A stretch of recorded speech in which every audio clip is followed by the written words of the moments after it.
What's up, everybody? Thanks for tuning in today to another episode of None But Ourselves.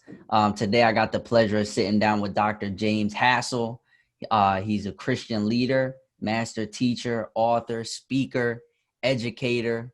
So what's up? Thank you for coming and sitting down with me today. So, Caleb, thanks for having me, man. It's a pleasure meeting you through all of our social media dealings. And man, you're a brilliant brother. I can't wait to have, some time with you today. Thanks, man. Appreciate it. So if you just want to introduce, for a minute, I know you in the New York area. We're in the Philadelphia area, but I try and interview people from all around. So if you want to just give a brief introduction, how you came to do what you do now. Listen, I was a musician as a kid. Matter of fact, went to Howard University on an engineering scholarship, and life just kind of directed me in a different way. And before I look up, I was a banker and then a pastor, and founded a church and several not-for-profits and several businesses, a music label, and all of that. I just kind of renaissance, man, I think is the best way to describe, kind of the flow of my life that I enjoy. I'm insatiably curious about the world, about life, about truth. And that's how what led me to studying theology to the level of doctor, and even still in school pursuing my MBA now at SUNY, State University of New York. And just for real, the love of knowledge and the love of people. So I'm just going to jump right into it. So on your website, the most recent book that I saw, My Merchandise is Good, Leveling Up to Virtuous Living. I see you got it on the hat. And from the description, it seemed like it was talking about kind of entrepreneurialism inside of the church. Do you want to talk about that for a minute? So actually, I wrote 4 books this year, but this one is big flex. Yeah, but this one, My Merchandise is Good. It was really a self-manifesto in the beginning, because I was suffering from what they call, and I didn't know what it was called until after I wrote the book, and then someone told me that's what it was called, imposter syndrome. It's when the most gifted sometimes and the most capable feel like they're not good enough because they're always measuring themselves against someone else, and they don't put their stuff out there because they don't think anyone will receive it. And so the first person you have to sell yourself to is you. Is yourself. Yep. Right. And if you could convince yourself that your merchandise is good and really believe it, then you could convince your tribe. And that's really what the point of the book is. You could convince your tribe that what you have to offer is what they need. And that that's not, I think in our community in particular, we're not convinced that our water is as wet as others, or our sugar is as sweet, or our salt is as salty. But the truth is that what we have to offer meets a need. God put that in us. And so that's the essence of the book. Yeah, that's amazing. And like you said, before you can sell to anybody else, you got to have that confidence in yourself. And I think sometimes people see, like, you look at somebody's progress that's way further ahead of you and you think, oh, I could never do that. But it's just a step-by-step thing, man. If you don't take that first step of faith, then it's like people say, if you step, God steps towards you. You know what I mean? And I think that that's true. Like you said, especially in our community, I think God is trying to, give a sense of like ownership. You know what I mean? And being able to provide and being able to, just have things, like you say, understand, like you said, the water is just as wet, or the sugar just as sweet. Yeah, like, listen, like, well, one of the things as a pastor, I feel that I have to be ambidextrous in the way that I empower people. Is that in the church in particular has been impugned and accused of being one-sided, that we're so heavenly minded, that we're no earthly good, that we're so spiritual, that we're not really empowering our community financially and economically. And so what this book represents for me is it's an ambidextrous approach to empowering people, that if we are all physically empowered and our spirit is dead, then, the principle that what does it profit a man to gain the whole world and lose his Right. soul? But what does it profit a man to have his soul right and can't eat? Right. And so I believe that God has empowered us inside with giftings that not only the gift of faith, which gets us in right relationship with God, but the gift of there are gifts in our hands and in our skill sets that allow us to build a legacy for our children and our children's children, Mm. and to prosper even as our soul prospers. That's what First John says. So I Mm. mean, I ain't preaching, but No, you good. it's Listen, start about preaching. It's balance. okay. It's But okay. Start it's preaching. about balance. So two Yeah, hands. absolutely. Like you said, I always say it's a 1-2 punch. Mm-hmm. We listen, you can't, you gotta, you work with people's spirits, you know what I mean? But I feel like that's like a good pastor, a pastor that leads his flock well, is somebody that says, we looking towards heaven. You know what I mean? That's the ultimate goal. Our ultimate goal is to be one with God, to be one with Christ. Mm-hmm. But we got to do something while we here now, because like the Bible says, faith without works is dead. If I really believe, listen, God has empowered me to change people's lives, to do good in my community, it's an action step behind that. It's a movement behind that. Yeah, that's it. And when I travel in my missions overseas, especially in Africa, one of the things, the first thing I'm impressed upon is that everything they tell us about Africa is totally wrong, False. totally false. And one of the things I notice about the communities there is that they all own their businesses. That when I'm driving down the road, they're selling their plantains, they're selling cell phone covers, they're selling like all the way down. Everybody has they got their hustle. And you might look at unemployment figures there and go, oh, that's alarming, but it's because they don't work for anybody. Right. They trade goods and they make a living for themselves. They live simple, but they are self-determining. And so teaching, again, writing the kind of things I'm writing to empower people so that you are not looking for a handout. And that we can build our communities by building our own businesses and actually make our churches, make our communities ungentrifiable by empowering families. Come on now, Doc. To make money. That's what. So if I can gentrify proof my community, then when they improve it, because gentrification in essence is improving a community for the middle class. Right. And so if I make us a merchant class, then the developers are only building where we're going to live. Right. I ain't going nowhere. I'm moving into these new apartments. Come on. We buying back the block. Yeah, it's mine. Come on. That's it. And matter of fact, if the developers want to develop on my block, they got to talk to me because I own.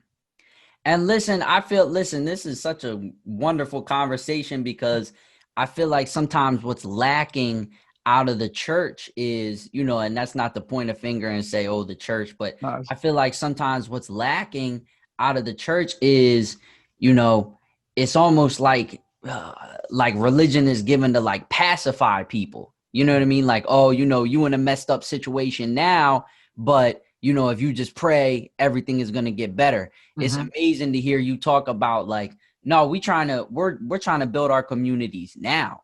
It's not about trying to, wait for some, when we go to the great beyond. We trying to build our communities now. Well, and it's John said it though. Yeah. He said, I would that you prosper and be in good health, even as your soul prospers. And so it does begin in the soul. Right. And then it's manifest in the flesh. And I think for two reasons, I think that the church, especially the Black church, struggles with this pacifier, this bobo of is because we don't invest in the level of leadership that our churches need in order to lead a community out of poverty. That good leadership, it takes investment. And really, I was able to obtain our property in Yonkers, which is a similar city. It's not as large as Philly, but it's a similar city to that. is because a ministry before us decided they didn't want to be in the hood anymore. Right.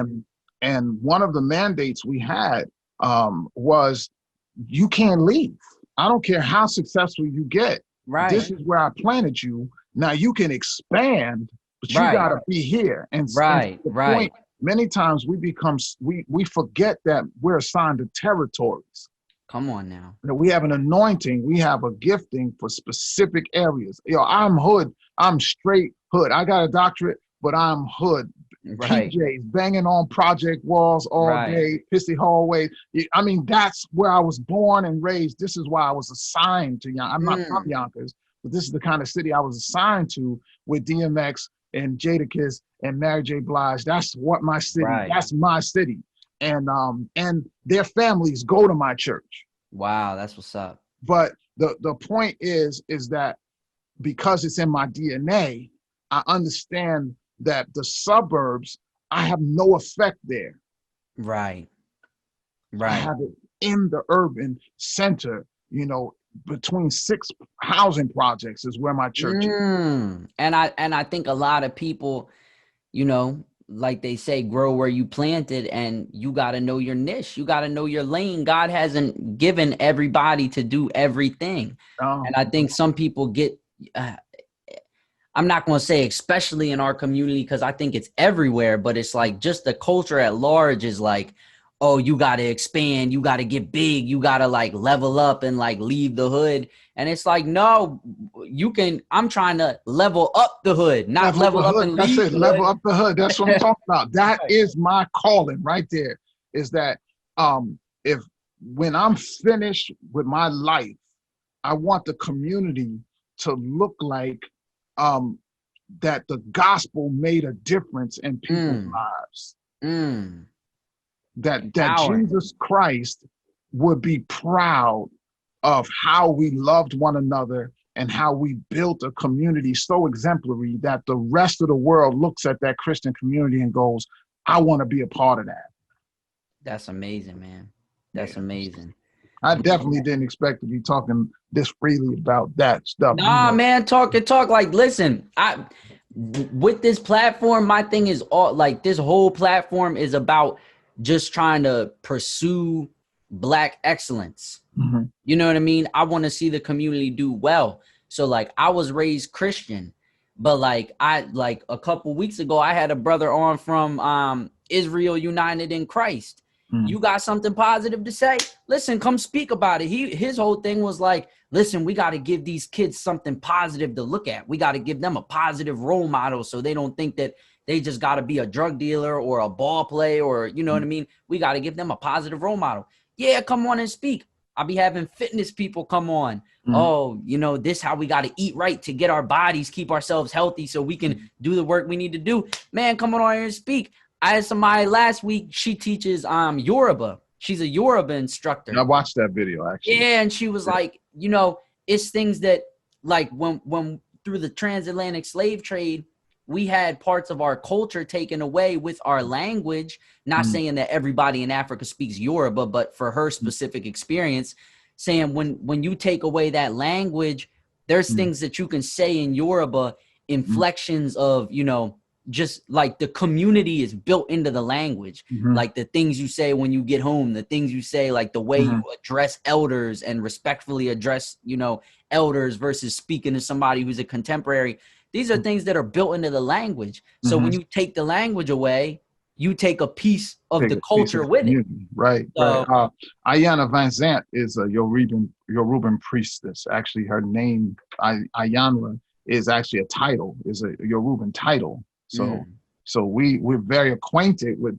You don't know it because they don't put it out there, but she's a very powerful woman.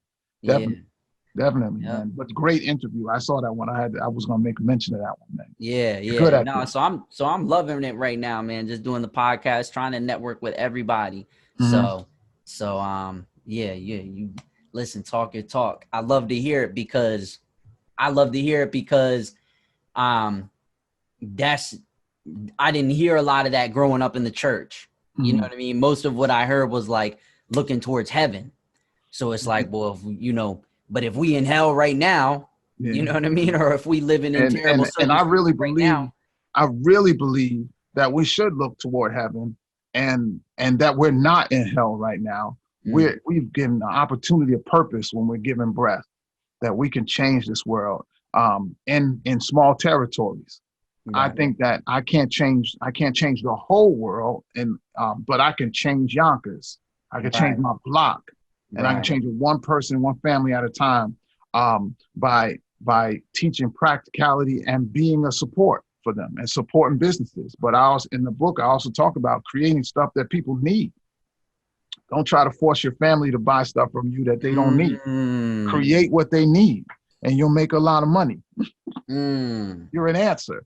Like, I think as entrepreneurs in our community in particular, we imitate each other, and we end up becoming competition to one another for no reason. right, You know, right, one of the things I say at my church, all the kids are coming out of high school, they all want to be social workers and criminologists, they want to be cops, social workers, and teachers. And it makes right, it so that they're all competing for the same jobs. We're the right, engineers, the lawyers, the scientists, the right, epidemiologists. Who's making all the money right now? Moderna right. and Pfizer. Where are those guys at? Yeah, Where are the architects and the accountants and things that we're going to need to support our businesses, and right. urban All that planners stuff. and Yep. political The scientists? store owners. Yeah, Right. right. The merchants, the ones Right. who are going to go get the products and import them and bring fads and fashion designers. Yo, Right. we need so much. But let's diversify so we can create viable communities that have all of our needs being met by ourselves. Mm. Listen, you talking that talk. It says, I was looking at your website earlier and it said, we provide products to equip the generation of kingdom citizens to change the world one person at a time. And I think that that's such a valuable statement because, sometimes we look at problems and it's so large that it's like, man, how do we even start? But you just start, you got to do it it's one person at a time. It's one conversation at a time. And you might be the one who touches and changes the life of the next world changer, the Mm. next Mahatma Gandhi, or the next Nelson Mandela, That's a or Tupac quote. you know what I'm saying? I mean, it's a Yep. truth, man. You Yep. might be the one who touches the next Tupac or Biggie Yep. or Sean Combs or Sean Carter. Right. You don't know, but if you ignore the one, you actually ignore the many. Yeah. E pluribus unum. Come on now. Come on now. Out of many, one. That's what that Yeah. means, right? Yep. And it's the backwards concept. Yep. Mm. Is there any so what other books? You said you wrote 4 other books Oh man, or this year. 3 other books. What other books you got? So I because of our model in Yonkers has been so successful that we are empowering other pastors in other urban centers with our model. And so what I had to do was package some of our procedures and some of our philosophies and stuff like that. Hold on a second. You good? Yeah, so some of our philosophies in order to help them, because sometimes I can do an interview with them, but really the amount of time it needs to transfer information that you could put in a book, and now I can give that information to others. So I wrote this one this year called "Getting My Bearing in the Kingdom," Okay. which is a membership manual, which just helps new Christians when you're talking about the Lord and getting them acquainted. There's stuff they need to know about the Bible and about church, because everybody doesn't know it. And so we wrote this manual as a way basically to give a uniform path for people who are trying to learn the Bible. And then I did a 5-hour video on the book of Revelation, which most Christians won't read. And so this 5-hour video is accompanied with this companion workbook, so they can actually get that and get an understanding of the end times and that mysterious book. Right. Then I did another 5-hour sermon on the power and purpose of the church, which carries much of my philosophies that you've heard already. But from Genesis to Revelation is really about failed church plants. So from Adam all the way up to Malachi, were failed church plants. And then Jesus says, upon Wow. this rock I build my church, and the gates of hell shall not prevail against it. So that's what this seminar. So these are things I wrote this year. Just really, since we're in pandemic and we home and I'm not running to and fro, I could write more. Right, right. I'm usually out of the country, 30% of the year Oh, okay. Where do on the you road. usually travel to? Africa and South America, 14 Man. countries in East and West Africa. West Africa is where my blood is from. Most of it is, from Nigeria, Mm. Ghana, Togo, Cote d'Ivoire, Benin, Burkina Oh, wow. Faso. My best friend is from Cameroon. Okay, yeah, I got a lot of blood from Cameroon. Haven't Yeah. been there yet, but also Tanzania in East Africa, and Zambia, Malawi, and Kenya. Yeah, I got family, or my biological heritage is from Ethiopia. And Oh, I got, and my father has he got a lot of kids, but his two his two newest kids, their mom is from Kenya. oh, okay. Yeah, Yeah. so I built a church in Uganda, and a church in Kumasi, Ghana. We just finished building that one, and then So how do you see, that's a dope thing to hear too, because I feel like most of what you're talking about is nation building. How does that play into your faith and just the way you carry yourself? Because I feel like, well, I know you're not like pigeonholed into just like, okay, the US. You know what I mean? We trying to do good for our people mhm, worldwide. How do mhm. you think that plays into like just I would say like race relations as a whole? Because I feel like a lot of times um in the black church, it's almost like, oh, we're colorblind. Not to say that we shouldn't be, we got white brothers and sisters in faith, we got Asian brothers and sisters in faith, but where do you think the allegiance of the black church should be to the black community worldwide? I think that each person has their own, that God has assignments for each person. And so Mm, though I do missions in Africa with our people, and it is tremendous for me personally to do that, but I also and send my children and take my staff with me to do missions in Guatemala and Ecuador and mhm. Colombia and Honduras and Mexico, where they don't look like us and Right, they don't right, speak our language, So learning Spanish or learning French and learning the other languages, because the world needs the gospel. right. And being honest about it, Caleb, is that in Yonkers, all the restaurants around my church are Ecuadorian, Dominican, Right. Cuban, and so that my church we speak Spanish. Many of them they speak Spanish, Right.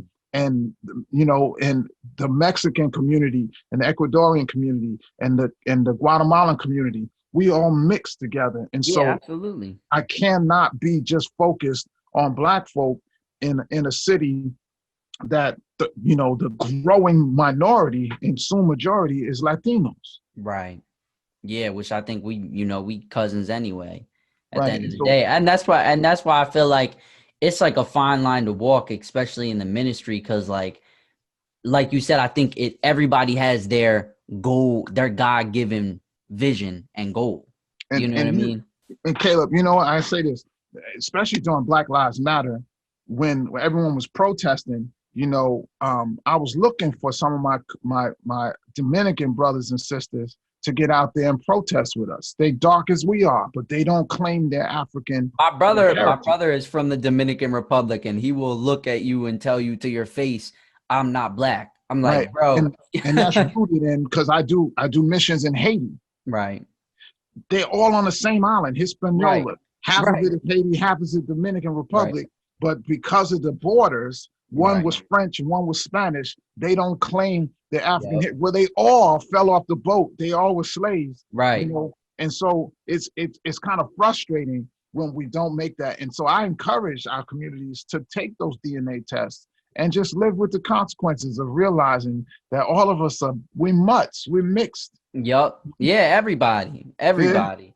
You got heritage from all around. Listen, we've been here for 400 years at this point, and then even before that, it was still mixing going on in yeah, Africa. yeah. All the way Still to back. this day. I'm reading a book right now, The Destruction of Black Civilization, by Chancellor Williams, and he's talking about, thousands of years ago, like Asia and Africa were intermixing. So it's always been biracial people. It's always been mixed people. Mm-hmm. Um, I'll show you what I was reading. It's right here. The intimacies. Matter of fact, someone just sent it to the intimacies of 4 continents. mm, And it's about the relationship, of Europe, Africa, Asia, and Americas in the late 18th and early 19th century. It's stuff we need to be informed of because school ain't teaching you this. absolutely. Absolutely. This one's by Lisa Lowe. Yeah, a friend of mine actually wrote this. Oh, okay. That's what's up. That's what's up, man. Well, I think that's all I got. Is there anything you want to say, in conclusion? No, man, Caleb, Ben, I think this is a powerful platform you have, man, and thanks for considering, just having me come on. I know you're blowing up, and I'm gonna be telling everybody, I was on that show, and I was blowing up. I appreciate it. Oh, You you see, definitely. we still in the apartment right now. We got to get the. I got my little studio here because this is kind of church for us now during this season. So Oh, all yeah. fancy cameras and lighting and all of that stuff, but we all doing what we got to do to communicate in this day. Yup. And Yup. thank And you it's a so much. beautiful thing. It's a beautiful thing. Yeah, man. But if they can follow us on Instagram, Coach _ Hassell, or definitely on the new platform, man. That That clubhouse is no joke, Clubhouse is man. no joke, man. It's oof, that's a That joint is machine. no joke, yo. Yeah, that's a machine, man. So definitely looking forward to doing more with you on that, man. And appreciate you, man. Yeah, appreciate you too.